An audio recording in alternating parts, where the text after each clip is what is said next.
This is to show you how to change out your pressure switch. You take your tape, electrical tape off of here. Then you're going to wiggle these side to side. Pull these two wires off.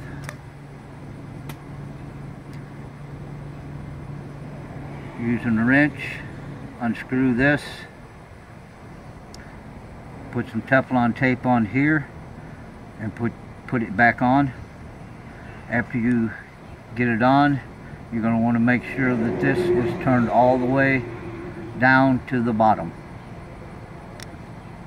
Then you're going to use number 2 and number 3, which is the middle and the bottom.